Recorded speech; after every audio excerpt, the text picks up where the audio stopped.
Olá, sou Adriano Profeta, da cidade de Duque de Caxias, estado do Rio de Janeiro. Sou mestrando do programa em Formação de Professores de Ciências da Universidade Federal do Rio de Janeiro, Polo Duque de Caxias. Olá, meu nome é Felipe Vera da Rocha, moro na cidade de Castanhal, Pará, e sou graduando do curso de Licenciatura Plena em Física da Universidade do Estado do Pará, UEPA. Oi, gente, eu sou a Pamela Vicente, sou moradora da cidade do estado do Rio de Janeiro e eu faço licenciatura em Física, Instituto Federal do Rio de Janeiro, campus de Volta Redonda.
Boa tarde a todas, todos e todes. Mais um SNEF no ano de 2021. A gente viu aí nas imagens a alegria desse evento, que esse ano, embora seja online, não tem se arrefecido na disponibilidade dos palestrantes, na alegria dos debatedores.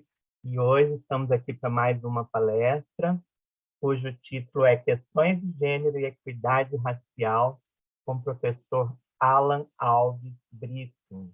O professor Alan Alves Brito é bacharel em Física pela Universidade Estadual de Feira de Santana, mestre e doutor em Ciências Astrofísica Estelar pelo Instituto de Astronomia, Geofísica e Ciências Atmosféricas da Universidade de São Paulo.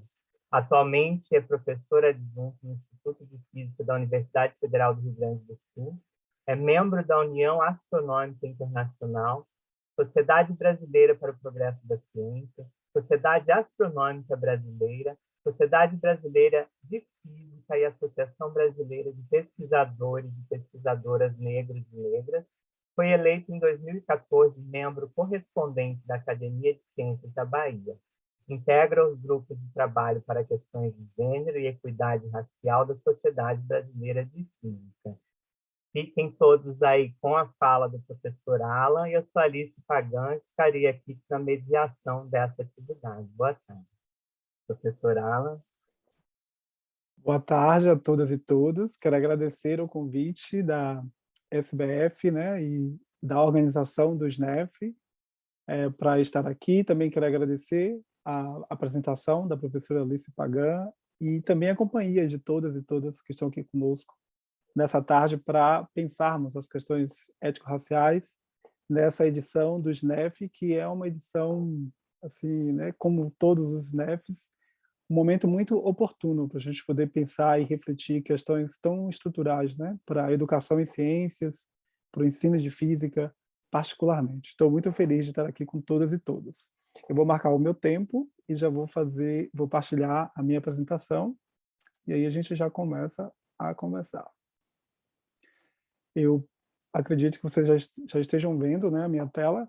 Então, basicamente, eu vou tentar trazer aqui, eu dividi essa apresentação em 3 momentos, né? O primeiro momento que eu chamo de contextualização, depois trazer alguns dados, resultados, mas que também eu vou e volto durante todo o tempo, e algumas considerações finais, né, para a gente poder pensar as questões de gênero e a questão da equidade racial, particularmente, né, sobretudo na educação em ciências, mas voltados para a física e astronomia, né? Como a professora Alice Pagan me apresentou, eu tenho trabalhado muito com as questões, com essas questões no âmbito da astronomia, não há relação com física, no Instituto de Física, pensando a pós-graduação, mas também pensando a relação do ensino e da pesquisa com a extensão. Então, eu estou muito preocupado com a educação e com a divulgação e a comunicação das ciências nessa perspectiva. A primeira pergunta que a gente pode se fazer, eu acho que nós já estamos aí há alguns dias de SNEF, né, com palestras assim, fantásticas, conferências, mesas redondas, com diferentes temáticas. Então, eu vou tentar, na medida do possível, também dialogar com essas falas, né? Então, a primeira pergunta que eu trago para a nossa reflexão de hoje é por que problematizar as questões étnico-raciais, interculturais e de gênero, né, na educação em ciências, e particularmente na física e na astronomia, né? Eu acho que essa é uma pergunta importante quando a gente tenta trazer essa perspectiva para os nossos espaços na universidade, em termos de pesquisa, de ensino e de extensão. Essa é uma pergunta sempre muito presente, assim, né? E essa pergunta, ela também permeia a curiosidade daqueles e daquelas que não estão trabalhando com essas questões diretamente. Esse mapa, né, como astrônomo, eu gosto sempre de trazer muitas imagens. Esse mapa é um mapa triste, né? Então, os dados oficiais de hoje, nós temos 546 mil mortes no Brasil. Nós começamos o SNEF com uma apresentação muito tocante, né, para nos trazer essa realidade que perpassa várias questões que a gente está discutindo aqui, né?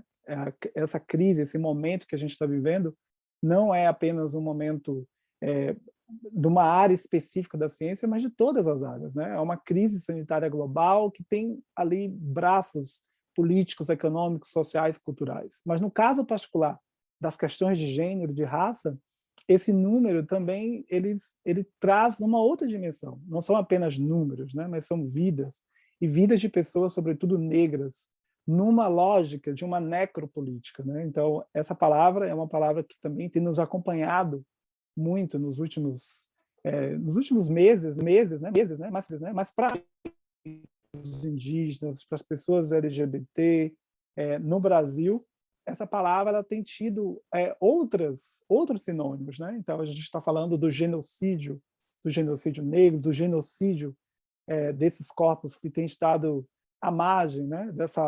dessa esfera mesmo de colonização, desse contexto todo que a gente está vivendo. E a educação em ciências tem muito a ver, né? Porque também, nessa lógica de necropolítica, nós temos aí também uma política de morte voltada para o apagamento mesmo, para a exclusão do pensamento, dos pensamentos, dos conhecimentos, da episteme. Então, essa necropolítica, essa política de morte, esse genocídio, não é apenas um genocídio físico, mas também um genocídio epistêmico.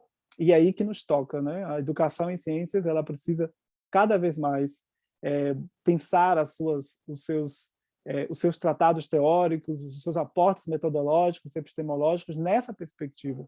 De que maneira a gente pode trazer para a educação em ciências esse aporte, né? E como é que a gente vai poder avançar a partir daí. Então, foram várias falas ao longo desses dias, fazendo, inclusive, retrospectivas históricas, né? O professor João trouxe para nós aí várias ideias do SNEF, 50 anos, o primeiro SNEF, né? E a agenda que estava ali dada, as questões que estavam dadas. Então, nós temos muitos desafios para pensarmos essa necropolítica e esse racismo epistêmico, né? Essa morte, esse genocídio epistêmico no âmbito do que nos insere. Então, já é aí um sinal, né, do que tem a ver as questões ético-raciais e de gênero para a educação em ciências, não tratadas apenas como questões identitárias, e por isso, né, num outro contexto, ou numa outra disciplina, que não na física, ou não na astronomia, ou na biologia, ou na química. Né? Nós temos questões aí cruciais para refletirmos do ponto de vista da ciência. É isso que eu vou tentar trazer para nós aqui, né, refletirmos juntos. Essa imagem também é uma imagem que tem muito a nos dizer, né? A imagem profunda, uma das imagens profundas do universo do Hubble. Então, nós temos aí galáxias, vocês estão vendo uma imagem repleta de objetos com diferentes cores, morfologias. E eu gosto de olhar para essa imagem no contexto dessa discussão ético-racial para nos lembrar que a diversidade ela é uma potência no universo. Em qualquer direção que a gente olhe, esse universo ele é diverso, né? As galáxias são diferentes, bilhões de galáxias, né? Bilhões de estrelas, elas são diferentes, com cores, com morfologias, com temperaturas. A nossa própria galáxia é uma galáxia diferentona, né? Então, a diversidade é uma potência no universo. Então, a gente não precisa ter medo de discutir a diversidade, de trazer as questões étnico-raciais para o contexto da física, das ciências exatas, né? Tomar para nós essa discussão. A questão do corpo, né, é uma questão da física, é uma questão da astronomia, é uma questão da educação em ciências, né? Então, e esse corpo, para nós, nessa relação de pensarmos, né, as questões étnico-raciais e de gênero, esse corpo ele traz para nós uma dimensão política também. Então, tem tudo a ver, né? Nós estamos agora mesmo discutindo um currículo, pensando qual é o futuro da física, o que vai acontecer com a física, com a química, com a biologia, de que maneira essas três áreas podem interagir para construir uma outra proposta de currículo. Então, há uma vertente política aí. Então, a nossa proposta, ao pensarmos e ao trazermos o debate da questão étnico-racial, de gênero, é também para pensarmos esse currículo e esses movimentos na perspectiva política. Muitas das questões que eu trago aqui para vocês, vocês podem depois acompanhar esse artigo, onde eu trago vários números, realidades, para a gente poder refletir, né, um pouco qual é a situação nesse momento dos corpos negros, né, das questões étnico-raciais e de gênero nas suas intersecções na física e na astronomia brasileira, né? E aí também, de novo, usando de metáfora, eu gosto de dizer que nós, na física, nós lidamos muito bem com a questão do corpo negro, né, num certo contexto da história da física. E nesse momento, no século XXI, nesse momento tão efervescente que a gente traz fortemente as questões étnico-raciais, nós temos também a oportunidade de repensarmos, né? Também de resolvermos essa questão do corpo negro, né? Não é um problema, porque não é um problema dos corpos negros, não é um problema gerado pelos corpos negros, mas é uma questão de todos nós. E aí, novamente, dentro da educação em ciências, né, olhar para esse mapa também ele é significativo, né? Esse mapa mostra para nós as rotas, para nos lembrar que a nossa história, né, a nossa constituição de ciência, de educação também, ela é atravessada por esse contexto histórico, né? Um contexto onde a gente tem aqui o sequestro de certos corpos, né, de corpos negros, africanos, que são trazidos para o Brasil. Então, essas rotas, elas nos lembram, né, que nós temos que olhar para a educação em ciências a partir de 3 matrizes, no mínimo, né, no caso do Brasil. Uma matriz ligada aos povos originários, uma matriz africana, também com recorte afro-brasileiro, ou seja, o que acontece com esses corpos africanos que chegam no Brasil, né, e o que a gente, e desde então até o que a gente tem nesse momento, né, quais são os elementos civilizatórios por trás dessa matriz, e o que eu chamo de matriz ali ocidental, entre aspas, para a gente poder pensar que a nossa construção de ciência está muito localizada no certo, né, certas latitudes, não todas, dessa Europa, né, ou dos Estados Unidos. Então, essas 3 matrizes juntas, elas dão para nós o sentido mesmo, né, do nosso projeto de educação em ciências. Então, e nessa narrativa desse projeto de educação em ciências, a gente, por vezes, na universidade, no chão da escola, nos museus, nos observatórios, nos planetários, a gente esquece, né? A gente apaga, a gente não trata, ou a gente coloca num outro lugar de subalternidade as contribuições e a história propriamente dita, né? Então, isso também, é sobre isso também, ou seja, trazer a questão étnico-racial para esse debate é também pensar a história, a nossa história e a história da ciência e a história da educação, né? Então, a gente falou do SNEF, 50 anos do SNEF, então, fazermos esse exercício, né, do que foi o projeto de educação no Brasil e de que forma os corpos negros, os corpos dos povos originários foram excluídos desse lugar de escolarização. A maneira como a escola LGBTfóbica retira os corpos trans, os outros corpos dentro dessa sopa de letras, desse espaço, né, da própria universidade, desse lugar de pensamento, de disputa, afinal de contas, né, porque é isso que se trata. E mais recentemente, né, eu, junto com a professora Catemari, a professora Bárbara Carini Soares, a gente traz tudo isso, né, pensado do ponto de vista epistemológico, o que isso significa, né? Se a gente está pensando a necropolítica e o epistemicídio, ou seja, o genocídio desses pensamentos, né? E como nós somos cientistas, nós não podemos viver tivemos ontem uma roda, uma mesa muito interessante para pensarmos o negacionismo, né?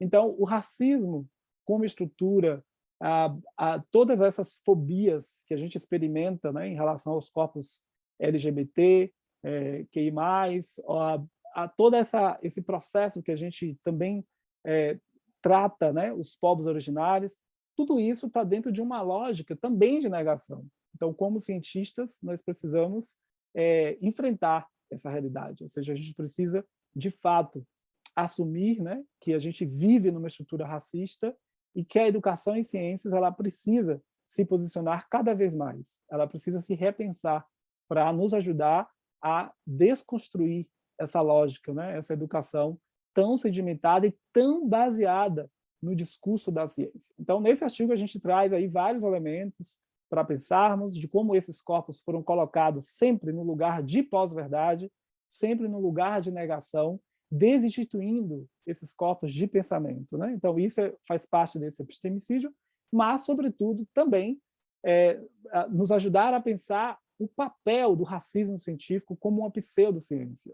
A gente discute fortemente cura quântica, terraplanismo, astrologia, criacionismo, são vários elementos que a gente coloca ali para pensar, né, o que a gente chama de pós-verdade, de negacionismo, enfim, a gente coloca tudo no mesmo rótulo, mas o racismo científico como uma pseudociência atuante, que está ali ditando o currículo, as relações, ainda é pouco pautado, pensado e colocado para nós como um desafio, né? E eu vou trazer outros elementos para ajudar a aprofundar nessa reflexão. Então, temos aí o corpo e a linguagem o tempo inteiro.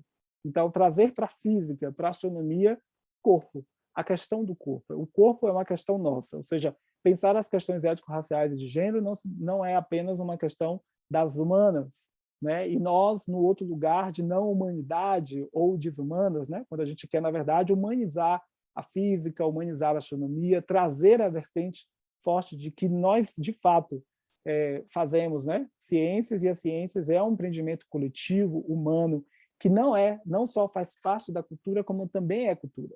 Então, esse corpo e essa linguagem precisam estar o tempo inteiro articulados, né? E essa linguagem também muito poderosa, carregada de sentidos, né? Ou seja, o léxico, os termos que a gente usa para, inclusive, definir o que é ciência, quem é sujeito, quem é objeto, o que é natureza, como é que sujeito, natureza e objeto estão conectados, qual é o papel da metodologia científica. Essas são as questões todas. Então, as questões étnico-raciais e de gênero, elas trazem para nós possibilidades infinitas de pensarmos, né, a educação em ciências, de também nos aproximarmos dos corpos que lá estão. A escola pública é um território negro. Majoritariamente, os estudantes das escolas públicas são negros, né? Então, a universidade, as posições de poder na universidade, eu vou mostrar alguns gráficos aqui, as universidades são territórios brancos. Então, a gente precisa entender o léxico, a gente precisa entender o que é branco, o que é preto, o que é pardo, o que significa homem, o que é mulher, o que é trans, o que é cis, o que é hétero. Nós precisamos entender essas linguagens, ainda que essas linguagens estejam também atravessadas por questões globais, por sistemas globais, né, que funcionam nas lógicas que eu vou trazer mais adiante. Então, pensar o corpo, a linguagem, as questões étnico-raciais e de gênero, elas nos trazem possibilidades de repensarmos a história da ciência, trazem para nós também outros marcos epistemológicos, o que os corpos trans nas universidades, nas escolas, nos permitem pensar a ciência, né? Quais são os marcos que esses corpos e essas vivências, essas experiências nos trazem em termos, né, do que é a ciência, de como a gente trabalha essas questões fundamentais. E vários outros exemplos relacionados aos povos originários ou aos corpos negros, né? Então, a linguagem ela é fundamental, entender qual é o papel dessas diferentes matrizes dos povos originários, da matriz africana, em termos de contribuição mesmo para a nossa linguagem, para o nosso português, para a maneira como a gente se expressa. A psicologia também, né? Ou seja, a psicologia no sentido de o que nós queremos, aqui foi discutido muito, como se aprende, né? Como os estudantes aprendem ciência, por que tantas pessoas pensam que a Terra é plana, Então, essa componente da psicologia fundamental para nós, entendermos os nossos limites, né? Que nem tudo a gente vai sozinhos como professores de física, de astronomia, de ciências, sozinhos. Nós precisamos também colaborar, trabalhar com a psicologia, entender as crenças, os valores, as atitudes, como as pessoas se posicionam. A componente política, que eu já comentei, né? A cultura, no sentido de pensarmos que a ciência, de fato, ela tem ali um arcabouço linguístico, cultural, também fundamental, e nesse diálogo com os corpos negros em periferias, nos quilombos, nas aldeias, né, com os corpos que foram excluídos, esses apontamentos culturais são relevantes para nós, né? Então, a nossa educação em ciências, entendida como parte da cultura, como uma construção social, né, que não está isolada do mundo, e que esses elementos todos nos ajudam a construir realidades, né, as verdades, como a gente tanto busca e quer. E, obviamente, também pensar que esses diferentes marcadores, esses diferentes aspectos das nossas relações, das nossas vivências, das nossas convivências, traz para nós uma ideia mesmo de cosmologia, de cosmopercepção, de como a gente lida o tempo inteiro com esses elementos, com o outro, né? Afinal de contas, se trata disso. E para nós, na física, na astronomia, nas ciências, a gente está vivendo um momento muito interessante, né? Ou seja, quando a gente tem um editorial na Nature de alguns meses atrás, onde coloca explicitamente o papel que o racismo, como pseudociência, teve e tem para colocar esses corpos no lugar de subalternidade, né? Esse reconhecimento é histórico, né? Fundamental, não é nada novo, porque esse genocídio, esse apagamento epistêmico, ele tem sido denunciado há muitos anos por vários movimentos, né? A gente pode ir bem lá atrás ou mais recentemente, nos últimos, sei lá, de 1970 até 2021, né? São vários movimentos que têm sido feitos denunciando esse racismo, né? E muitas vezes não se escuta, né?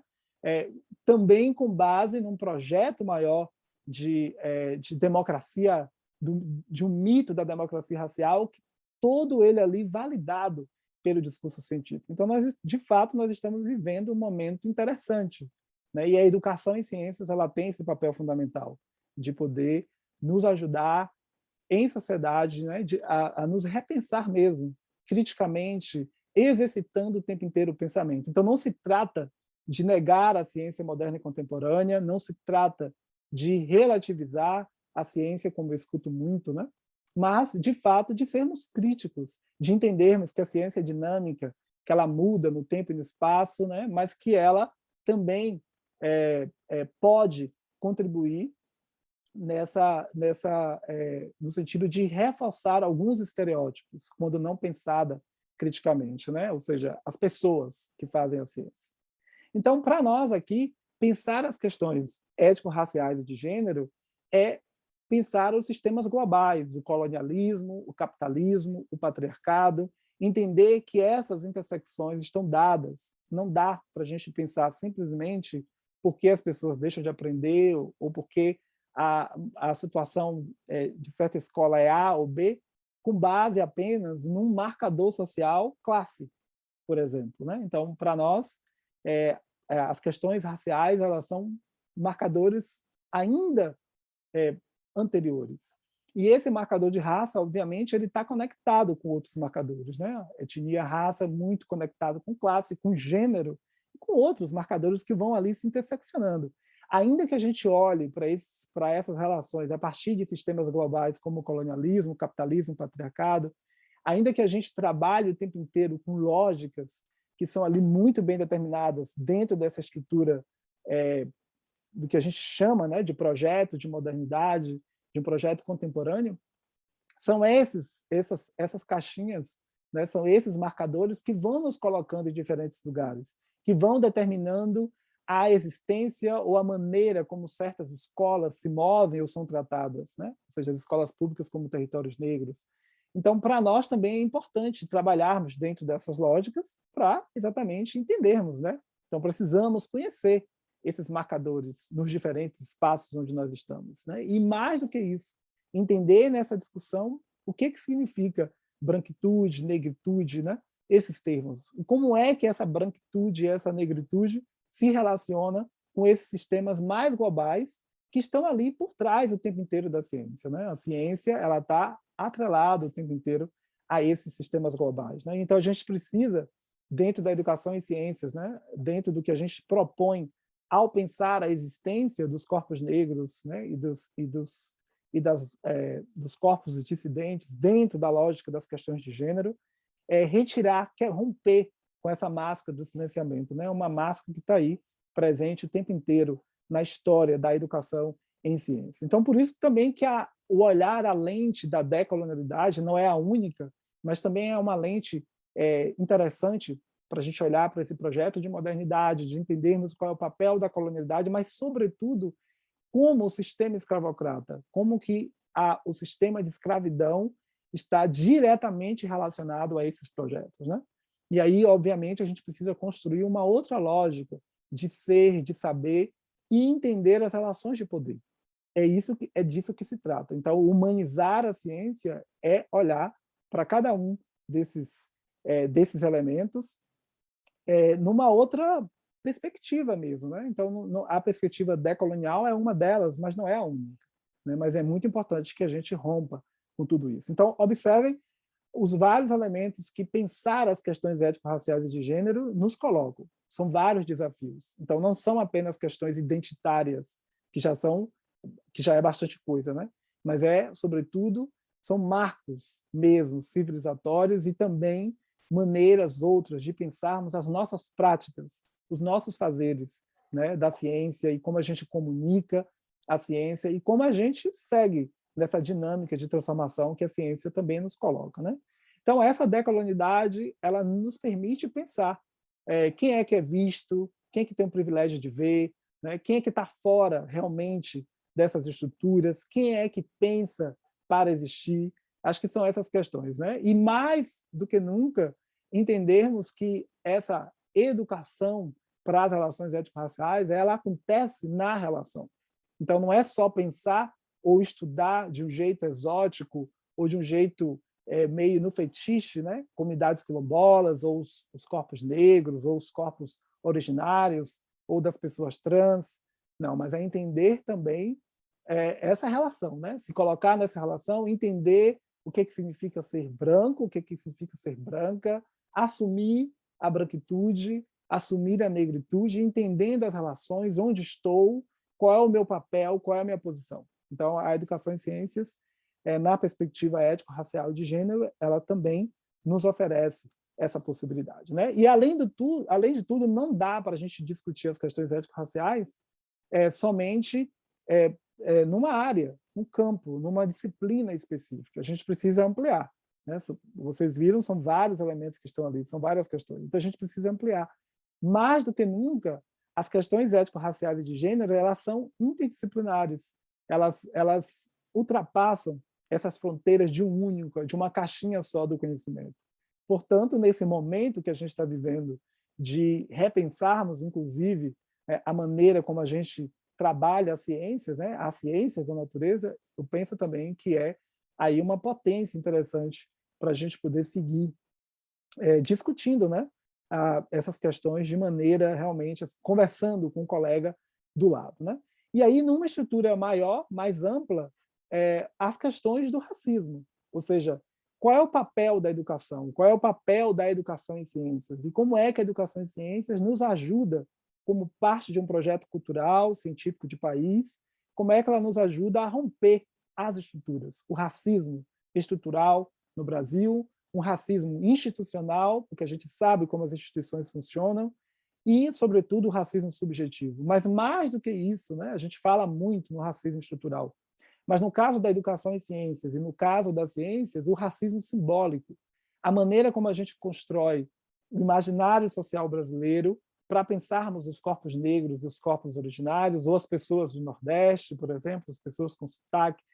Esse racismo simbólico, eu penso que a educação em ciências tem um papel fundamental aí, né, que tem a ver com a pós-verdade, com o negacionismo, de colocar os corpos negros no lugar de inferioridade, né? Então, as instituições, elas são atravessadas pelo racismo, né?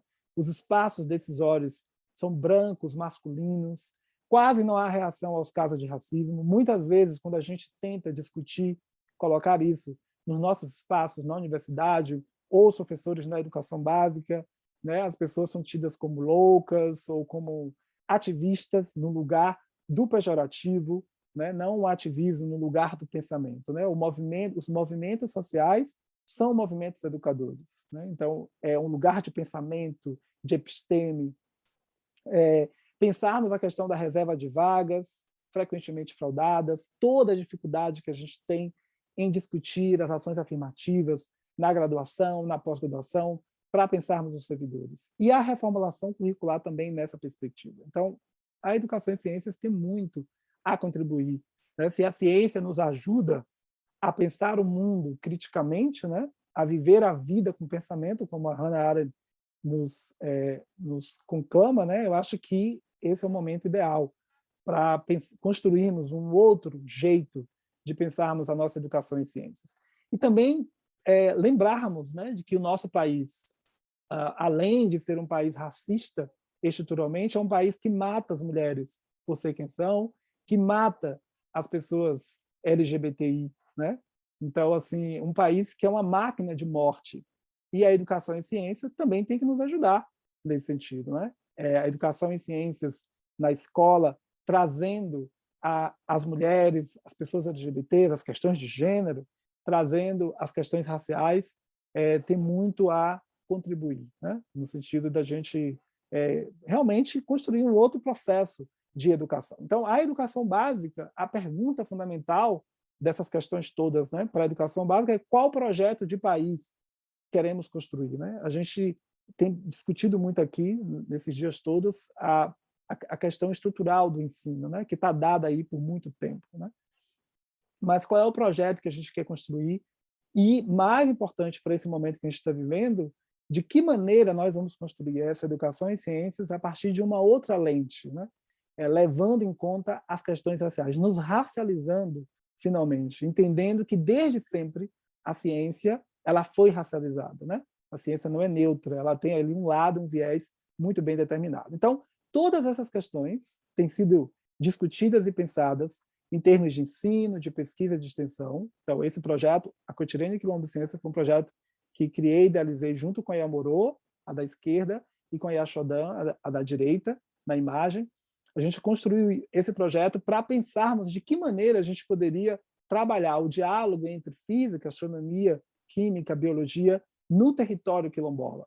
E como a gente poderia construir esse conhecimento numa relação outra com a escola que recebia os estudantes quilombolas, e havia uma tensão racial, né? Um quilombo localizado no Rio Grande do Sul, há uma tensão racial entre o quilombo e a escola. Como é que a gente poderia melhorar essa relação, essa comunicação, as trocas culturais, das vivências, dos saberes e dos fazeres que acontecem no território quilombola? Então, como é que a gente traria, tanto para a escola quanto para o quilombo, a ciência nesse diálogo intercultural, mas trazendo os aspectos de raça, de gênero, racializando, né? Empoderando, colocando a física e a astronomia como possibilidade de realização para meninas negras e para as meninas quilombolas. Esse projeto, a Cotirene Quilombo Ciência, é um projeto que continua em curso. Nesse momento, a gente está fazendo... a gente tem financiamento do Museu da Manhã, do Consulado Britânico, tivemos financiamento por um ano da Fundação Carlos Chagas e de outros parceiros, e nós fizemos coisas bem interessantes, e depois a gente, no diálogo eu posso falar um pouco mais sobre isso. Também o projeto Orumbiá, que é um projeto que está em curso, patrocinado pela União Astronômica Internacional, é um projeto que foi indicado a um prêmio internacional por inovação, que permite exatamente isso também, o diálogo intercultural, a astronomia no diálogo com comunidades africanas, afro-brasileiras, indígenas, com diferentes povos, os olhares, o céu nessa perspectiva da diversidade, e também o céu como lugar das narrativas, das histórias outras, que foram esquecidas, subalternizadas, colocadas num lugar outro, né, de subalternidade. Aqui eu trago algumas imagens de povos, Dona Iracema, que é uma indígena caigangue, Yamorô, quilombola, outras pessoas quilombolas, pessoas de comunidade de terreiro, juntos pensando a relação entre a astronomia, a cultura, os saberes, os conhecimentos, né? Entendendo exatamente onde estamos, né? Onde estamos, que é isso que a gente quer, né? Pensar a ciência como cultura. O outro projeto, o projeto Zumbi da Andara dos Palmares, é um projeto de pesquisa. Ele está sendo financiado pelo Itaú Social, tem apoio do Unicef, da Fundação Setúbal, o CERT. Então, é um projeto de pesquisa que eu estou coordenando. Tem vários professores, inclusive o professor Matheus, que falou ontem, a professora Fernanda Ostima, a professora Neuza Massoni, da Física, professores da Educação, da História, da Geografia, os movimentos sociais e comunidades quilombolas. Então, a gente tem trabalhado a educação escolar quilombola numa perspectiva estrutural, para a gente poder entender mesmo, né, quais são os grandes desafios. Então, a partir desse lugar, a partir desses projetos de pesquisa, numa relação com o ensino, com a extensão, que eu tenho também refletido, né, os desafios em termos da educação em ciências para nós. E aí, olhando para os eixos do SNEF 2021, né, o currículo e o conhecimento de física para a contemporaneidade, né, o que é importante ensinar e aprender. E aí, nessa faixa, nós temos questões cruciais relacionadas com a física contemporânea. Então, de que maneira essa escola pública, como o território negro, ou os quilombos, os estudantes quilombolas, ou os estudantes indígenas, como é que essa física contemporânea chega? Ela chega mesmo? O que está lá? De que maneira os povos originários se movem, vivem, usam celular, fazem canais, né, fazem lives? Como é que é isso? Como é que isso é trabalhado no nosso imaginário, ou até mesmo no imaginário dos nossos estudantes numa escola não quilombola, numa escola não indígena? De que maneira a história e natureza da física também está relacionado com essas questões, né? Como é que a gente pode pensar a história da física, da astronomia, a partir dessa relação, né? A integração entre as diferentes disciplinas, como eu já trouxe, né?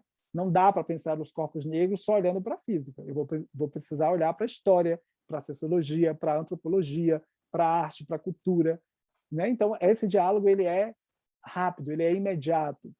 A questão socioambiental, a questão do território, de que maneira esses povos, esses corpos se relacionam com a natureza, as questões de complexidade. Então, observem todos os elementos que estão ali. Como esses corpos, onde estão as pessoas trans, as pessoas negras, os povos originários nos livros de física nossos, na universidade, na educação básica? Como é que são tratadas essas vivências nos livros? De que maneira isso é retratado? A Base Nacional Comum Curricular, qual é o espaço que tem na base para pensarmos essas questões? Os itinerários formativos, como é que aparece? Aparece? Há espaço? Então, são várias questões que estão dadas para nós no eixo 1. No eixo 2, inovação, tecnologias, aprendizagem, experimentação, né? Então, a gente fala de aprendizagem crítica, criativa, das metodologias ativas e investigativas, das novas mídias e suas tecnologias, a inovação em sala de aula. E aí também me faz refletir, eu trago a reflexão para vocês, de que maneira essas metodologias chegam ou não chegam à escola pública, né? A gente tem no Brasil números onde mais de 70% dos estudantes negros não têm acesso às tecnologias. A inteligência artificial, as mídias, a cultura digital não é uma realidade ainda para a escola quilombola diferenciada que a gente quer. Então, de que maneira esses elementos que estão ali muito alicerçadas num projeto de escola da modernidade, ou seja, na quarta revolução industrial, né, a física, a astronomia 4.0, como é que esse sujeito moderno e contemporâneo dialoga com o ethos de um sujeito quilombola diferenciado, de uma sujeita indígena diferenciado, né? Então, acho que tem muitas questões aí para a gente poder pensar. E a formação permanente de professores de física, como é que nós, professores, aprendemos? Como é que nós, professores, aprendemos a educação antirracista?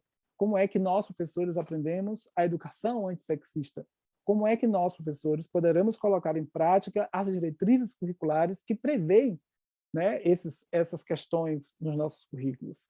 Como é que nós vamos colocar isso em prática no chão da escola? Como nós vamos mediar conflitos nas nossas vivências na universidade e também nas nossas relações na educação básica, nos museus, nos observatórios? Então, observem que as questões étnico-raciais e de gênero, elas perpassam todos os eixos principais propostos pelo SNEF 2021 e elas perpassam o currículo, as vivências da educação e ciência. Então, isso não é algo que está à parte, porque essa ciência ela é feita por essas pessoas, ou deveria ser feita cada vez mais pelos corpos negros, pelas mulheres, pelas pessoas LGBTs. Nós queremos ver mais professores negros e negras, LGBTs, indígenas, nas universidades, escrevendo as suas histórias, não sendo contadas por outras pessoas, né? Então, esse movimento, é disso que se trata também, né? Também, não somente, mas também. Então, os marcos legais estão aí. A gente tem a Lei 10.639, de 2003, a Lei 11.645, de 2008, são leis fundamentais que nos orientam mesmo para pensarmos as estratégias para trazer para as nossas experiências a história e a cultura africana, afro-brasileira e indígena. Temos diretrizes curriculares nacionais para a educação escolar quilombola, temos outras diretrizes, outros marcos para pensarmos as questões de gênero. Então, precisamos avançar. Mais recentemente, esse artigo já foi aceito, é um artigo onde a gente traz, esse mapa é um mapa que eu gosto muito, é um mapa adaptado da professora Ira Maia, que vocês conhecem, a nossa colega, é um mapa muito bonito, que mostra a potência e a força dos mestrados profissionais, do projeto político de mestrados profissionais, que é um projeto que eu, particularmente, tenho um grande apreço, né? Então, esses mestrados profissionais, eles estão aí, pelo Brasil afora, pelos interiores, né? Permeia todo o país. Então, como política pública, não temos nenhuma dúvida de que é uma política potente, né? Que chega. Então, por isso também tem ali um viés transformador. E eu penso e eu acredito que a educação básica, como território negro, nós não temos como transformarmos a democracia, né? Como transformarmos a realidade social do Brasil sem fortalecermos a educação pública, a educação básica, sobretudo, pública, né? Como um território negro, principalmente. Então, quando a gente olha para esse mapa, o quão feliz, né? O quão bom seria se nós tivéssemos mais projetos voltados para as questões étnico-raciais e de gênero em cada um desses polos, né? Fazendo, não do nosso jeito, né? Mas fazendo numa perspectiva como tem que ser, dialogada, das diferentes áreas juntos, construindo projetos potentes, né? Hoje, nesse momento, nós temos apenas 0,5%, menos de 0,5% desses projetos nessa perspectiva. Mas é um processo, nós estamos em movimento, e é para lá que nós temos que chegar. Então, deixo aí esse desafio que vai estar ali discutido nesse artigo que acabou de ser aceito, para que a gente siga refletindo e pensando em estratégias de como a gente pode usar essa potência, essa tecnologia social, que já é os mestrados profissionais, para avançarmos nessa discussão da educação e ciências em diferentes lugares, né? A educação escolar quilombola, vários aspectos que também nos trazem, já trouxe aqui alguns, né? Mas se a gente está discutindo maneiras de aprender física, a maneira como a gente aprende, como a gente pode, né, melhorar essas estratégias de diálogo. Então, o nosso olhar ele tem que ser ainda muito mais delicado e sensível quando a gente pensa o projeto de educação escolar quilombola no Brasil.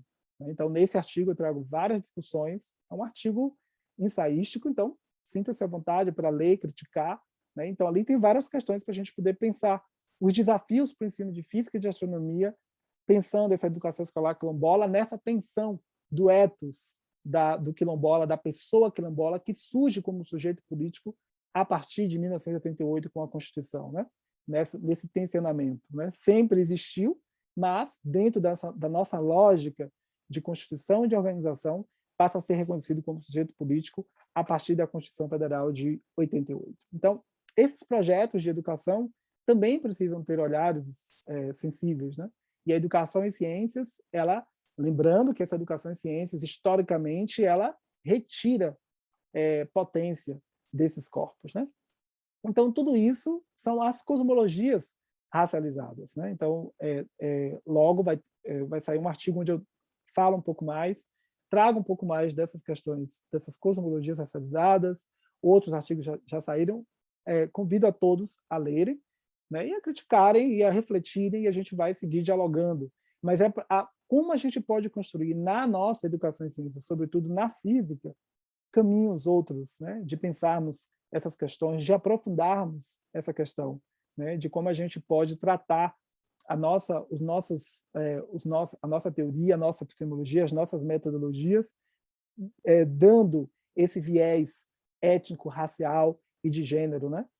Temos algumas, ontem a professora Glória lançou esse livro, a Física Conteúdos Cordiais, Física Humanizada para a Escola Sem Mordaça. Ali tem vários autores, vários colegas nossos que têm trazido fortemente essa perspectiva ético-racial e de gênero na física, na química, na biologia, né, nos outros volumes. O nosso artigo, em particular, meu da professora Neuza, a gente traz novamente uma discussão sobre as cosmologias racializadas, de que maneira a gente pode estabelecer esse diálogo, entendendo o que é direito humano, quem é que tem sido humano até aqui, dentro dessa construção também de ciência moderna e contemporânea, né? Porque o projeto de ciência moderna e contemporânea também diz quem é humano dentro da sua estrutura. Pensar a lei de 10.639, eu não sei como fazer isso, como é que eu posso fazer isso, como é que eu posso levar essas discussões para a aula de física? Isso é impossível, é incompatível. Como é que eu vou discutir, pensar os corpos trans, né? Pensar as questões, como é que eu posso fazer isso, né? Há vários caminhos possíveis, há muitos materiais que estão sendo construídos, livros, colegas nossos que têm produzido. Então, aos poucos, nós temos construído também esse caminho, né, didático, que é uma aprendizagem para todos nós. Mas o mais importante é que a gente, pelo menos, já demos um passo importante de reconhecer que precisamos avançar, que precisamos construir outros marcos teóricos, metodológicos, para pensarmos as vivências e as experiências dos corpos negros, né? E aí também trazer as narrativas dos povos, das contribuições africanas, das contribuições dos povos originários, também não colocando esses corpos num lugar de estático no tempo, né? Mas entendendo que esses corpos também vivem e viveram a dinâmica, né? Como todos nós vivemos, a dinâmica, o tempo, né? Da sociedade que todos nós experimentamos. Mas a boa notícia é que na educação básica, no chão da escola, né? E eu vou muito às escolas, as escolas estão abertas, elas estão sedentas por essas e outras discussões. E também tem experiências fantásticas que nós, na universidade, deixamos de trocar, né? A gente acaba não trocando com essas experiências, né? Porque a gente se coloca, muitas vezes, também nesse lugar ainda de não escuta. Então, a educação para as relações étnico-raciais e de gênero, elas nos permitem esses movimentos, né? E não são poucos movimentos, porque são movimentos que realmente abalam as estruturas. Nesse momento, a gente está vivendo toda essa discussão do referencial curricular. Então, mais recentemente, nós fizemos essa análise do referencial curricular gaúcho de 2021, e a gente vê ali um completo apagamento das questões étnico-raciais, né, de questões de natureza da ciência, a contribuição dos povos africanos no Rio Grande do Sul desconsiderada, as questões dos corpos originários não estão ali, nas disciplinas, nos itinerários de saúde, não há nenhuma contextualização dos corpos trans, dos corpos negros. Então, eu penso também que a gente pode olhar para esse currículo, olhar para essa Base Nacional Comum Curricular, sermos criativos, subversivos e colocarmos essas questões tão cruciais para nós, né?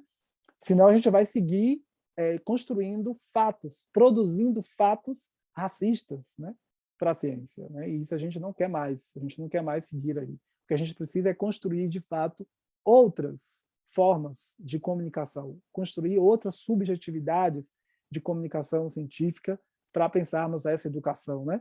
Pensando a nossa formação docente. Eu acho que a nossa formação inicial, o nosso currículo inicial, então esse é o grande papel nosso na universidade, transformar os currículos, avançarmos nessa discussão, cada um de nós nos nossos lugares, nos mestrados profissionais, nos mestrados, nos doutorados acadêmicos profissionais. A gente precisa avançar, pensar as nossas epistemologias, o que a gente discute, o que a gente traz como metodologia, como referencial, para a gente poder reinventar a vida, né? Porque é isso que a ciência também, e a educação em ciências, pode trazer para nós. A gente quer reinventar as vidas, né?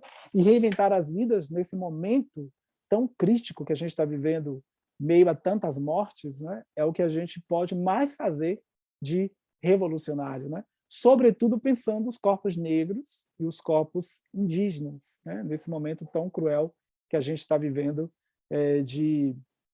de morte preferencial, de apagamento desses corpos.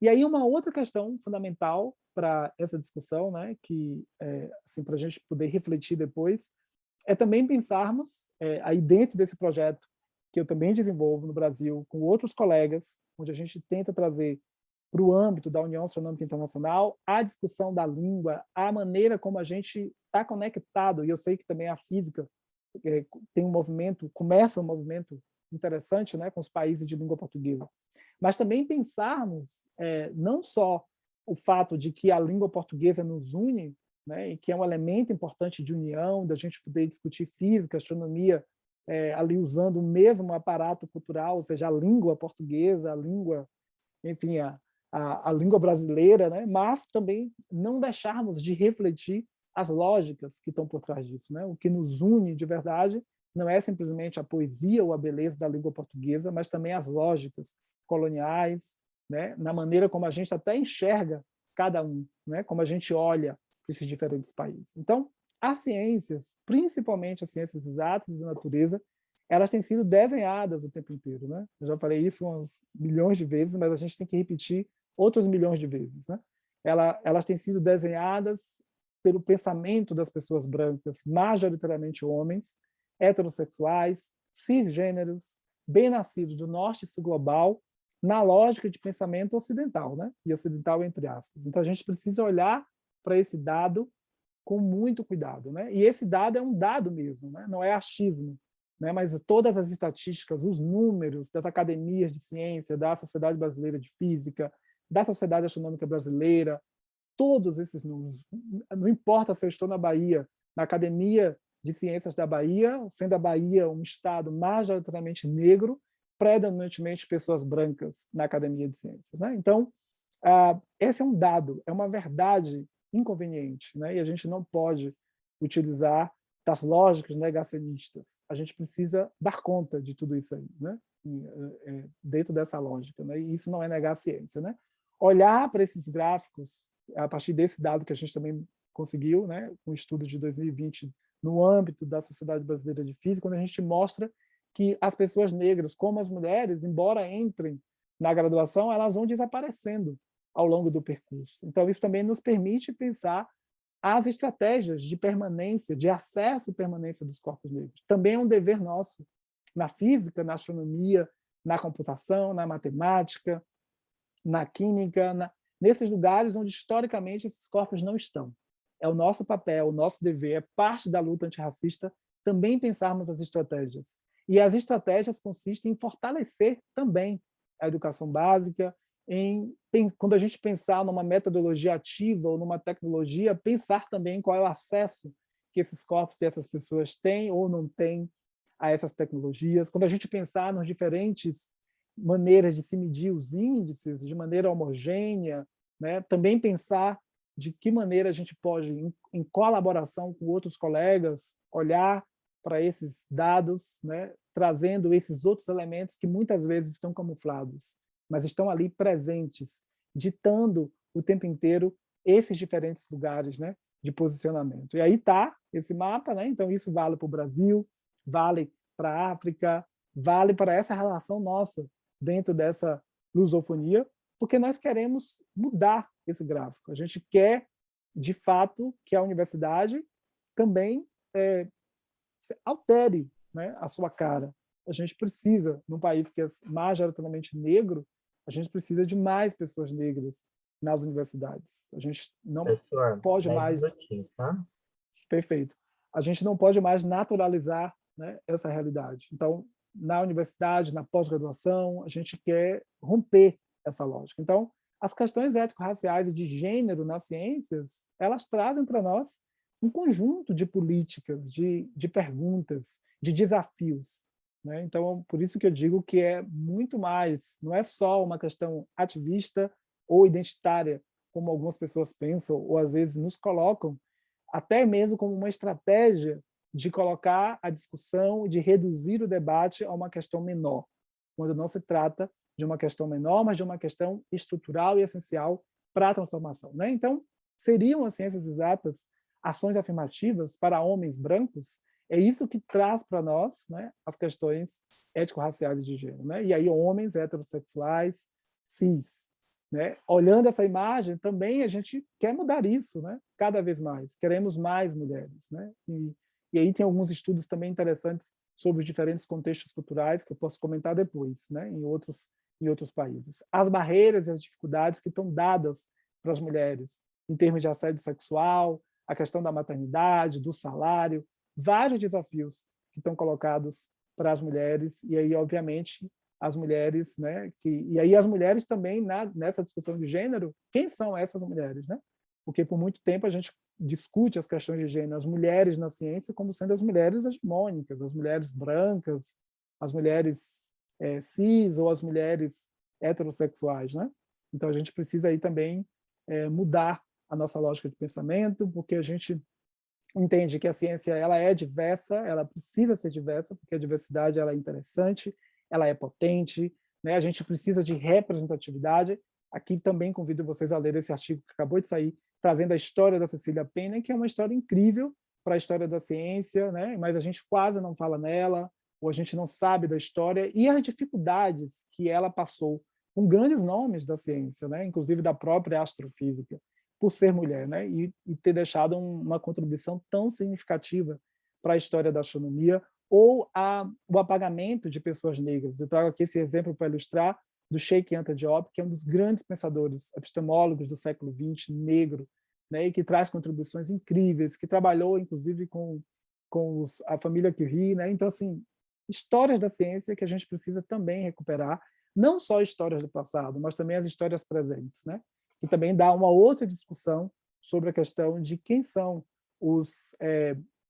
as pessoas negras, né? As escalas de tempo, por conta da estrutura racista, as escalas de tempo são outras e também precisam ser levadas em conta. Então, todos esses aspectos trazem para nós, a partir da astronomia, a partir da física, a possibilidade mesmo de pensarmos várias questões tecnológicas, de educação, de cultura, de diálogo entre as diferentes áreas, e tudo isso no centro, os corpos negros, das mulheres, né, das pessoas LGBTs, dos indígenas, lembrando de que maneira esses corpos estão atravessados por outras lógicas, né, por outras questões fundamentais, né, as questões econômicas, e aí para tensionar essa bandeira mesmo, né, para tensionar essa agenda de ciência para o desenvolvimento. Né? E aí eu gosto também de cutucar, trazendo o Nego Bispo, que é um pensador quilombola, para a gente poder pensar essa ciência para o desenvolvimento. A gente não quer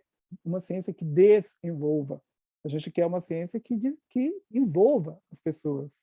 E a gente quer trabalhar a educação e ciência a partir dessa agenda do desenvolvimento sustentável, lembrando que cada um desses elementos que estão ali, eles são muito mais atrozes quando a gente pensa a existência negra, a existência das pessoas LGBTs, das pessoas trans, né? Eles são muito mais atrozes quando a gente pensa a existência dos povos originários. Então, como é que a educação em ciências pode estar apartada de tudo isso?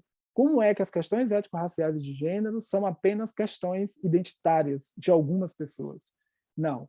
Essas questões são questões da maioria. A maioria mulher, a maioria negra do Brasil. Né? E por isso mesmo a educação em ciências precisa se colocar. E aí, já terminando, também nos lembrar que nessa relação de tecnologia, de inteligência artificial, desse tensionamento da agenda de desenvolvimento da ONU, de como a gente pensa esse ethos do sujeito moderno, também lembrarmos, né, que também dentro dessa lógica, os algoritmos racializados, os algoritmos sexistas, né, que aí, de novo, o papel da educação em ciências. A educação em ciências ela tem um papel fundamental de construirmos algoritmos outros, menos racistas, menos sexistas, porque corrobora a ideia de que, de fato, a ciência ela não é neutra. Né? Quem faz tudo isso? Quem constrói tudo isso? E como é que a gente representa os corpos negros? Né? Como é que a gente associa corpos negros à violência, a menos inteligência, dentro desses algoritmos racializados, sexistas? Né? Vocês devem ter acompanhado o caso da Bia, né? O robô ali artificial, criado por inteligência artificial e que sofre todas as estruturas de machismo. Se a Bia falasse com sotaque nordestino, ela provavelmente também experimentaria todo tipo de preconceito, né, que se tem ao Nordeste. Então, as culturas, né, esse diálogo intercultural, trazer essa perspectiva para a educação em ciências, isso não é relativizar a ciência. né? Isso é ampliar as nossas perspectivas de diálogo, de mundo, entendendo o que é a própria ciência. O que a ciência é, como é que a ciência muda ao longo do tempo, como é que a ciência se relaciona com os outros corpos, e tudo isso potencializa o nosso currículo, nesse momento tão crítico que a gente está experimentando, né? Que a gente está vivendo, de pensarmos essa base, o futuro da física, das ciências todas. Esse currículo não só numa perspectiva teórica, experimental, observacional, mas um currículo que traga afeto. Lembrando que as pessoas que estão na educação, as pessoas que estão na escola, né, essas pessoas elas precisam também de algo mais. Né? Eu acho que é essa a questão. Né? Então, qual projeto de país nós queremos? Né? Como é que a gente quer olhar para tudo isso? Como é que a gente quer olhar para o universo? Como é que a gente quer olhar para o céu? Como é que a gente quer fazer essas grandes perguntas? Quem somos? De onde viemos? Para onde vamos? Né? Por que estamos aqui? Com as pessoas todas, né? E como a gente vai construir essas narrativas nos museus, nos observatórios, nos planetários, como é que a gente vai trazer uma outra perspectiva, né? Lembrando toda essa estrutura racializada que vai separando, que vai retirando esses corpos o tempo inteiro desses lugares, ou que representa e coloca as mulheres sempre naquele lugar, né? De sexualidade, sexualizado, inferior, ou os corpos negros também no lugar de inferioridade de pensamento. Então, eu termino por aqui com essa imagem, que também é uma imagem interessante, né, que traz para nós uma perspectiva de que é possível, né, que é possível dialogarmos, é possível sentarmos, é possível aprendermos uns com os outros. E a física e a astronomia, a educação em ciências, para existir, ela não precisa exterminar, né, o outro. E o outro, para existir, tampouco. Então, eu acho que a gente pode construir aí pontes interessantes de diálogo, de reflexão, de afetos, sobretudo, né? Porque é a partir daí que a gente humaniza mesmo os nossos processos do fazer ciência. E aí, para finalizar mesmo, eu acho que essa é a grande lição por trás da discussão ético-racial e de gênero na física, na astronomia, na educação e ciências. É a possibilidade que essas questões nos dá de fato, humanizarmos, né? De nos vermos como pessoas, como humanos, e não alguns mais humanos do que outros, mas todos humanos. E esses humanos que precisam viver também em harmonia com os outros seres. Né? Então, romper com a perspectiva etnocêntrica. Muito obrigado e vamos ao diálogo.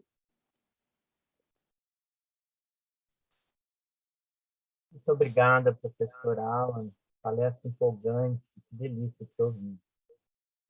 Temos aqui alguns comentários no chat, temos uma pergunta também do Matheus Silva. Matheus, acho que como temos poucas perguntas, talvez você possa fazer no áudio a pergunta para o professor Alan, você gostaria ou prefere que eu faça a leitura aqui? Sobre a questão dos acervos da Fundação Palmares.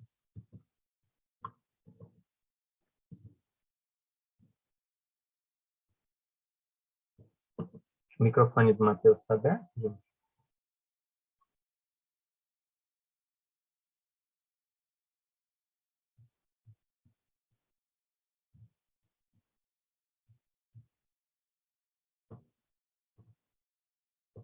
Ok, Matheus prefere que eu leia. Vamos lá. Ele comenta aqui, professor, né? Muitos argumentos contra a diversidade, outrora veio da ciência da natureza, então nada mais, nada menos que a mesma seja responsável por desmistificar esses atos que criou. Sendo assim, essa discussão não pode ficar apenas nas ciências humanas. E aí ele coloca, tem uma pergunta. Quanto ao descarte de acervos que aconteceu na Fundação Palmares, a partir de uma motivação extremamente conservadora, o que a SBS poderia fazer para pressionar politicamente contra esse epistemicídio causado por esse desgoverno federal? Ao meu ver, a SBS faltou com sua participação em uma ação contra o descarte do acervo. Vale lembrar que outras sociedades científicas entraram com uma ação sobre essa queima de arquivos, tais como a ABPN, porém a SBS ainda não se manifestou. Obrigado, Matheus. Essa é uma pergunta interessante, né? Eu penso que o que a gente está vivendo, né? O descarte do acervo e o que a gente tem vivido aí recentemente assim no Brasil, né? Nos traz também assim, um elemento interessante, né? Ou seja, para a gente poder pensar a educação antirracista na relação, né? Quem é que ocupa nesse momento a direção de uma fundação tão crucial, né? A Fundação Palmares, uma instituição emblemática para o reconhecimento das vivências quilombolas, né? Uma pessoa negra, uma pessoa preta, retinta, né? Então, aí também traz algumas questões para a gente poder pensar da nossa relação e do papel nosso que cada um de nós deve ter, né? Na discussão responsável dessas questões. Então, eu acho que esse é um elemento que a tua pergunta me traz. O outro elemento que a tua pergunta me traz é a SBF, a Sociedade Brasileira de Física, ela tinha, né? Agora já não tem mais, agora juntamos, né? Então, nós tínhamos um grupo de gênero para pensar as questões de gênero, um grupo para pensar a questão da equidade racial. Nesse momento, esses dois grupos fazem parte de um único grupo, JEDI, né? Um grupo mais amplo que vai pensar as questões de justiça, de equidade, de diversidade, de inclusão. Então, a SBF, a Sociedade Brasileira de Física, eu diria que de um jeito mais amplo, pensando as sociedades científicas do Brasil, né? Eu diria que a Sociedade Brasileira de Física é uma das sociedades mais atuantes politicamente, né? Que se coloca, que se posiciona historicamente, antes e agora, né? Que se coloca o próprio SNEF, né? Como um espaço também de posicionamento e de resistência. E aí a gente tem várias questões, né? Então eu penso que eu diria que o teu comentário é uma sugestão interessante, inclusive para o JEDI, né? Mas também é importante que a gente pense sempre assim, que a SBF somos todos nós. A Sociedade Brasileira de Física ela também não está apartada, ela não está ali fora da realidade, né? Todos nós somos a Sociedade Brasileira de Física, todos nós somos movimento, né? Uma vez alguém me perguntou, mas o que é o movimento social negro? O que é o movimento negro? O movimento negro, né? Então, assim, é um pouco isso. Todos nós somos a Sociedade Brasileira de Física. Então, a tua sugestão é uma sugestão interessante. Você pode, inclusive, levar essa sugestão para a diretoria ou para o JEDI, né? Da gente poder, o que a gente pode fazer? Escrever uma carta, fazer um rascunho da carta e encaminhar. Eu acho que essa perspectiva de colaboração, ela também é muito importante, porque observe que quando a gente está nesses comitês, a gente são muitas lutas, são muitas frentes, são muitas cartas, são muitos encontros, são muitos. Às vezes a gente não dá conta de todas as coisas. Às vezes a gente assina uma carta que várias instituições assinaram, então a gente assina junto. Às vezes nem sabe, nem circulou, não viu. Então observe que são muitas questões e são muitos ataques de todos os lados, né? É muito movimento, é muita agitação. Mas eu diria que a tua provocação, a tua sugestão é interessante. Eu, como eu faço parte do JEDI, já vou levar para o pessoal, né? Mas eu também estou na BPN, né? Eu faço parte da BPN, faço parte da SBPC. Então, na SBPC também tivemos movimentos, não só nessa questão, como também na questão dos currículos. Então, observe que são muitas frentes, são muitos movimentos, mas o mais importante é que cada um e cada uma, membra da SBF, não somente da SBF, mas das outras sociedades, que colaborem, que participem, que estejam juntos, né? E que a gente vai, assim, se posicionando. Mas eu diria que a SBF é uma sociedade muito posicionada politicamente, né? Que tem assim se colocado firmemente em diferentes momentos assim da nossa história, né? Mas, de novo, as sociedades são compostas por pessoas. A própria SBPC, historicamente, né, se coloca contra as ações afirmativas, depois se reposiciona e aí cria a SBPC afro-indígena, as questões de gênero. Então, eu penso que são lutas e disputas, são movimentos sempre. A gente bem sabe, né? As pessoas negras, LGBTs, indígenas, não tem nada fácil. São muitas lutas e que a gente vai avançando. Ganha aqui, perde acolá, mas a gente segue. E aí vamos. Obrigada, professor.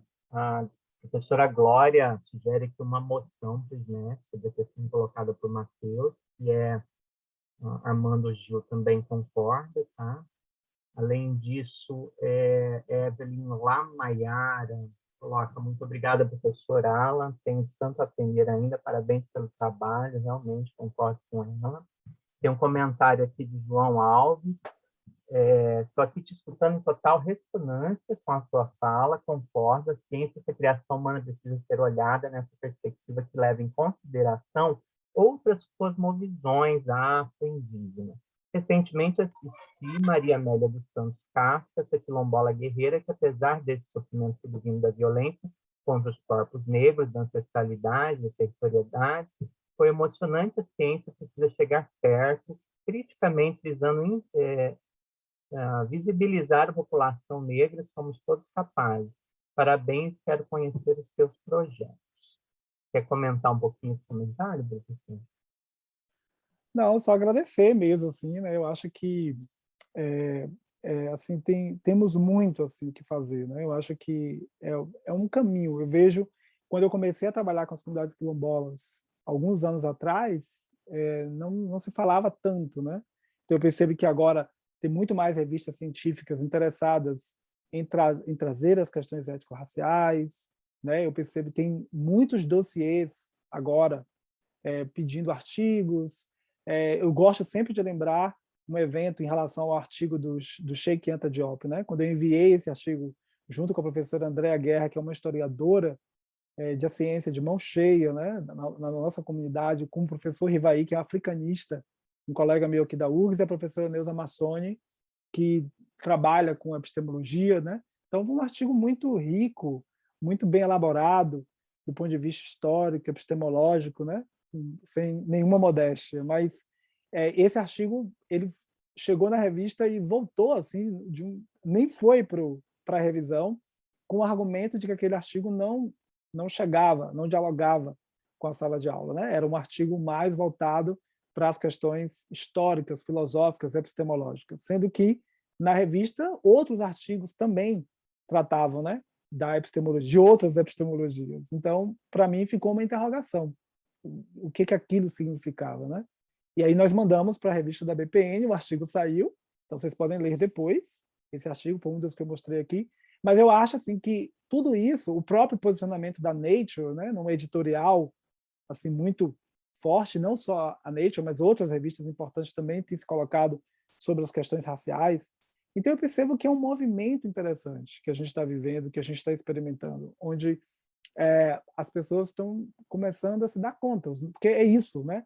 Nós avaliamos os artigos, nós criamos as regras, nós criamos as regras da pós-graduação, nós criamos regras da graduação, nós criamos os currículos, nós temos muito poder, né? Então eu penso que a gente precisa, de fato, avançar nesse sentido, da gente reconhecer qual é o papel da nossa universidade no país que a gente vive, né? A nossa universidade é uma universidade muito potente, é ela que forma médicos, médicas, os médicos que vão trabalhar com os corpos negros, os médicos que vão dialogar com os corpos trans, as enfermeiras, os enfermeiros, os arquitetos, né?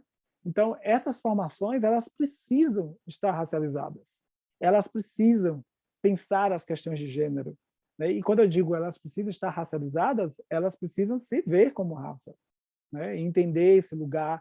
Então, é sobre isso, essa educação antirracista, educação para as relações étnico-raciais, que a educação em ciências, historicamente, esteve apartada, né? Ainda que a gente tenha uma perspectiva de CTS, uma perspectiva sociocultural na física, né? No ensino de ciências de longa data, mas ainda assim as questões étnico-raciais, as questões, sobretudo, para pensarmos os corpos negros, há um vácuo, um silêncio na história da ciência, na história da educação em ciência, na história da educação no Brasil. Eu acho que agora a gente começa, aí eu consigo ver outras possibilidades, né? Mas, de novo, aproveito esse espaço, né, para dizer que, em se tratando também das comunidades quilombolas, ou das questões negras também, né, é importante a gente não seguir o caminho dessa relação sujeito-objeto, né? de pesquisar o outro que continua sendo estranho, ou de não dialogar, eu acabei não mostrando aqui, né? De não dialogar com as pedagogias, de não pensar as epistemologias não apenas pelo olhar do Boaventura, que é ótimo, né? Mas trazer outras perspectivas, isso é fundamental, né? Então, por isso que eu digo, os aportes teóricos, metodológicos, epistemológicos e ontológicos são importantes, mas a gente também precisa reconhecer saberes, né? Nego bispo, como quilombola pensador, o que é feito, o que é pensado, o que é dito por essas pessoas. Isso é muito importante. E mais, o melhor de tudo é que essas comunidades elas estão empoderadas, elas não estão mais, não permitem mais essa relação que não seja uma relação de um movimento de transformação, porque é isso, não é só um projeto de pesquisa, não é só escrever um artigo, mas é transformar, né? Eu acho que o que está por trás, o cerne da teoria crítica da raça, é o papel que ela tem na transformação. Não é só pensar teoricamente, não é só pensar epistemologicamente, escrever o artigo, escrever a tese, mas é transformar de que maneira esse conhecimento, esse saber vai transformar a realidade. É isso que está por trás, né? E às vezes a gente acaba esquecendo disso, né? Então, eu diria que eu poderia comentar nesse sentido. Professor, tem uma pergunta minha também, a partir dessa fala que você fez. Recentemente eu vi uma fala do professor Douglas Berranja, e ele trazia uma posição que eu achei bem interessante. Ele falava assim, enquanto para o Ocidente e a branquitude europeia a gente fala penso, logo existo, para muitas epistemologias africanas são danço, logo sou, né? Então, você acha que passa por essa crítica à ideia de racionalidade da ciência, quando a gente pensa numa ciência menos racializada? Esse seu ponto, professora Alice, é um ponto fundamental, assim, porque no artigo dos quilombos, esse artigo no ensaio quilombola, eu trago isso, né? E trago também dados que mostram por aí a questão da espiritualidade, né? A questão da espiritualidade, a questão da religiosidade, que é uma questão tensa para a educação em ciências. É tenso para nós na física, na astronomia, porque a maioria dos físicos e físicas, astrônomos são céticos, né? Céticas. Então, há uma questão aí, porque, de fato, é nessa relação com as comunidades quilombolas, com as comunidades indígenas, as questões da espiritualidade, da religiosidade estão dadas. E essas questões não são necessariamente questões voltadas para as religiões de matriz africana ou para espiritualidades de matriz africana, por exemplo, no caso dos quilombos, né? Nós temos outras expressões. Esse é um ponto tenso dessa relação da educação e ciências e que a gente vai precisar construir, pensar, refletir tudo isso. Mas já trago um dado interessante, né? Um artigo recente que saiu de pesquisa na área de ensino mostrando que, por exemplo, enquanto nós, ocidentais, entre aspas, temos uma subrepresentação de mulheres na física, em muitos países do Oriente Médio, a maioria mulheres na física, né? 68%, algo assim, de mulheres na física, e essas mulheres, todas, elas professam uma fé, né? Elas professam a sua espiritualidade islâmica, por exemplo. Ou seja, esse fato não dificultou ou não apagou a possibilidade dessas mulheres seguirem as suas carreiras científicas. E mesmo na história da ciência, nós temos outros exemplos que a gente também pouco fala, né? A gente poderia trazer Newton, poderia trazer Einstein, outros nomes que também, em diferentes contextos, expressam essa espiritualidade e que não impediu que essas pessoas seguissem carreiras científicas e não só isso, que criassem teorias e ideias revolucionárias, né? Então, nesse sentido, essa vivência quilombola, ela vai para além do pensar para existir, né? É do sentir, é do dançar, né? Então, por isso que essa relação é uma relação muito mais intrínseca, muito mais conectada com a natureza, porque não há sequer uma separação céu-terra. O céu e a terra estão conectados, e o céu e a terra estão conectados com as estrelas. Cada pessoa que existe, cada coisa que existe na terra tem uma representação no céu. Então, o céu e a terra estão conectados. E para mim, essa é a grande questão. Porque na educação em ciências a gente vai tensionar, mas tudo bem, é uma questão que está em aberto, que é uma questão que está aí para a gente poder realmente ser desafiados. É uma questão forte de natureza da ciência que nós não vamos resolver com Bruno Latour, nós não vamos resolver com esses epistemólogos ou historiadores da ciência ou pensadores dessas questões que a gente está acostumado. Precisaremos dar outro passo. Então, eu acho que essa é a dica que eu deixo. Né? Perfeito, me lembrei da primeira vez que eu, como filha de Ansan, fiz uma manifestação de Ansan através de mim, que não era só pensar sobre tempestade, era a tempestade tomar conta do meu corpo, explodir, né, em comportamento. É algo que vai para além do racional e que vem dos saberes, né? E eu acho que a gente tem muito que aprender com isso, né? Para pensar nas questões intuitivas, afetivas, que tem a ver com essa relação com a natureza, né? E que a gente às vezes tende a chamar de sobrenatural, né? Pensando assim, em outras epistemologias. Né? Bom, mas temos mais comentários aqui.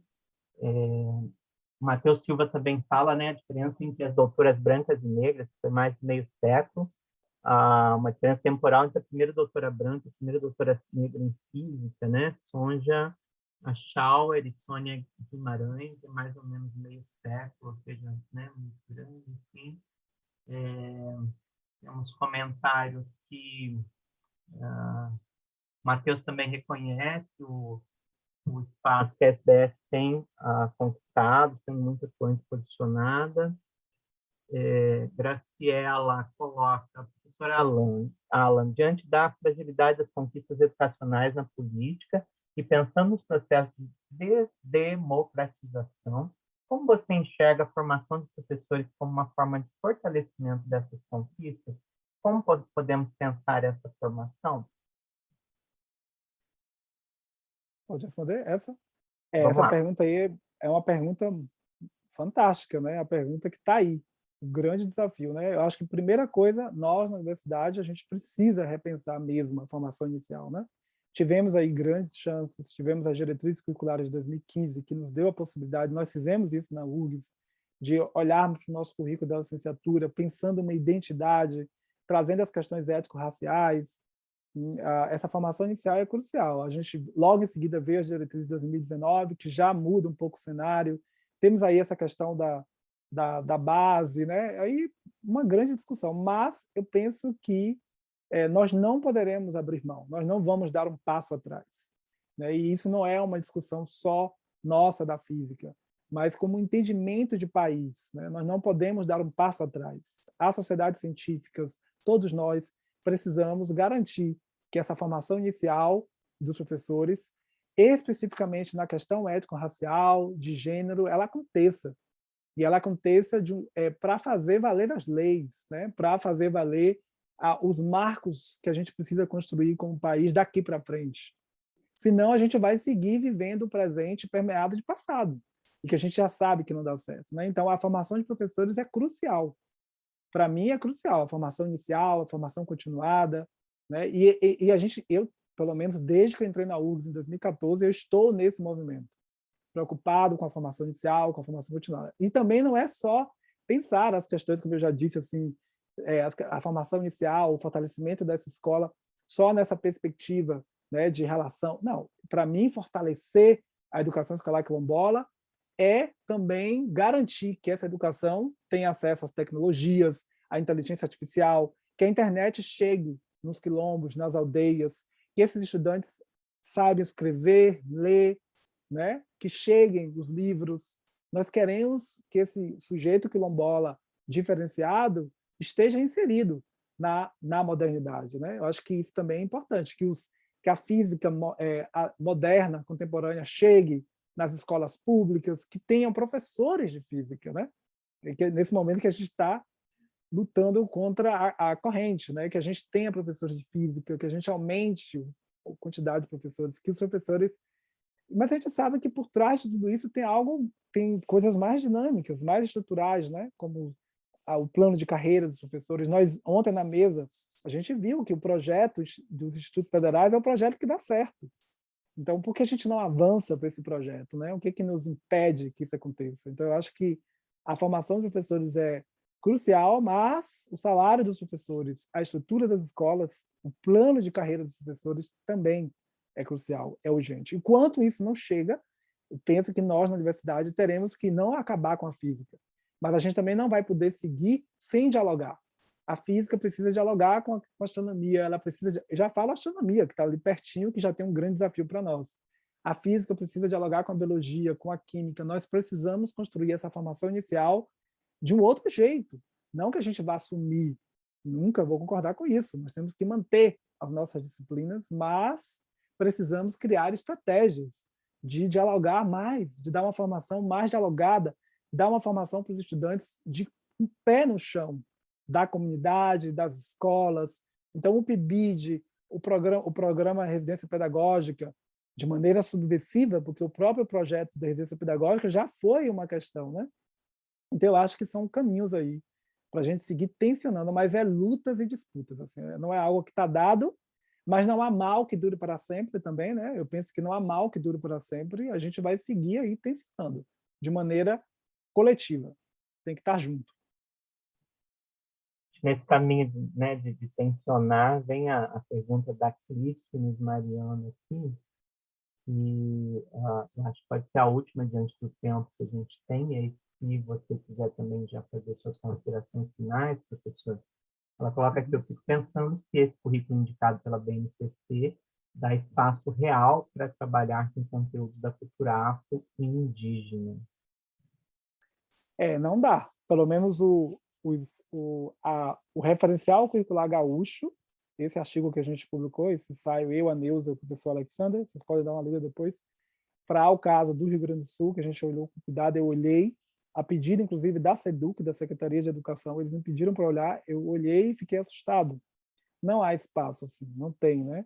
Mas, obviamente, que também a base, como o próprio nome diz, é a base. Eu acho que eu não estou tão... Eu estou mais focado, acho que na pergunta anterior, no sentido assim, de pensarmos a formação de professores. Como nós vamos mudar a nossa formação inicial para garantir que a gente pense essa formação de um outro jeito. A base está lá, ok, está no horizonte, mas de que maneira a gente vai transformar a nossa formação inicial, de que maneira nós vamos trabalhar a formação continuada e como essa formiguinha, como é que essa inquietação vai chegar na escola, porque os professores das escolas são subversivos.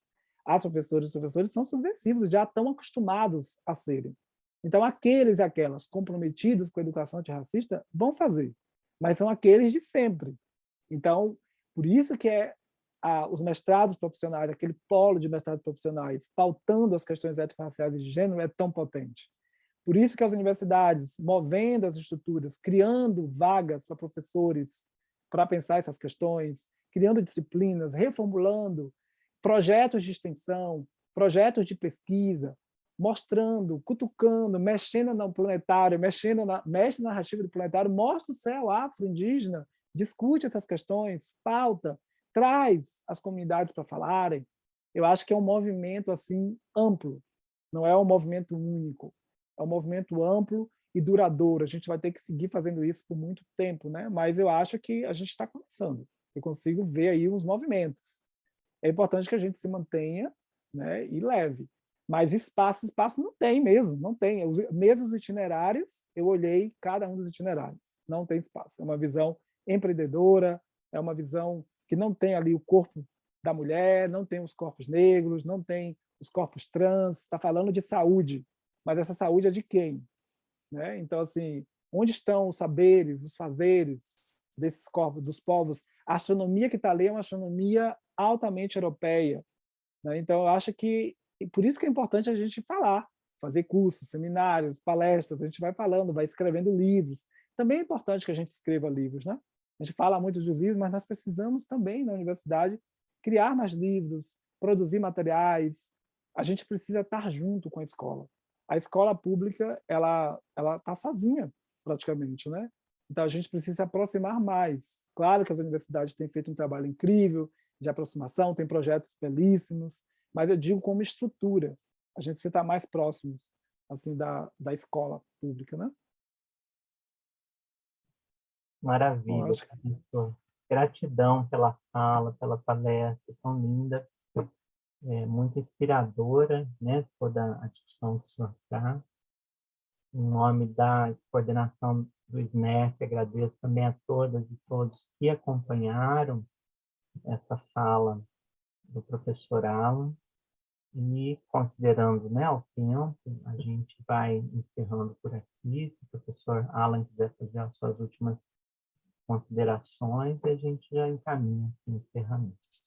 Novamente, só agradecer a organização do evento, né, e parabenizar por todo ele, que é sempre fantástico. Agradecer a você, professora Alice Pagão, pela mediação, pela apresentação. Agradecer a todas as pessoas que acompanharam. E sigamos juntos e juntas, né? Eu acho que o nosso objetivo maior é esse, né? É a transformação social, é realmente a reinvenção da vida, né? Promover a resistência. Então, eu acho que é isso. Estou aqui, contem comigo, né? E sigamos juntas e juntos. Ok, obrigada a todos.